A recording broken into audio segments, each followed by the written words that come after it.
Connor asks, Gary, how important do you think young people are to brands, both in HR and consumers? I got into it with Connor a little bit on social media. He's awesome though. He's always, and I understand where he's coming from. Look, I think young people are massively important. I think it's been very obvious if you look at the 4 or 5 social, I would say Facebook and Snapchat for sure. Twitter different. Twitter was more it wasn't young. It never actually was young. It was very techy. Tumblr, Facebook, Tumblr, and Snapchat. 3 of what I would say are the 5 winners. The other 2 being Instagram and Twitter. Instagram and Twitter. Twitter more techy, nerdy community than media.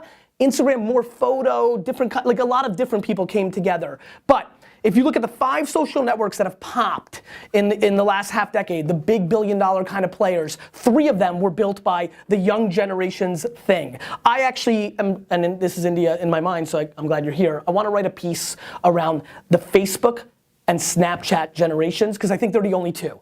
That's when different languages were created, right? That's when different languages were created. I think there's, I think Instagram was an iteration. I don't think there was a Twitter generation. There's a Facebook generation, and now there's a Snap generation. Guys, there's not a single kid on campus in America that isn't 90%, 70%, 80% Snapchat with some complementary Instagram, and then there's nothing else. So that's what's going on. I'm excited about young people's impacts on brands.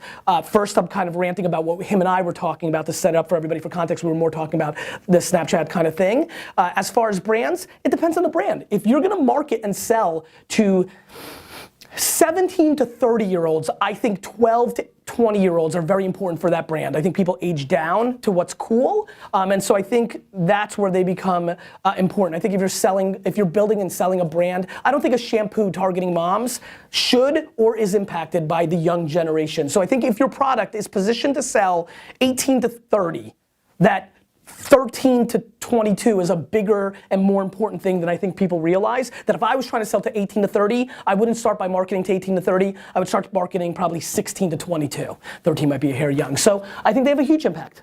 And I think brands and definitely social networks and bands have a lot of similar DNA that way.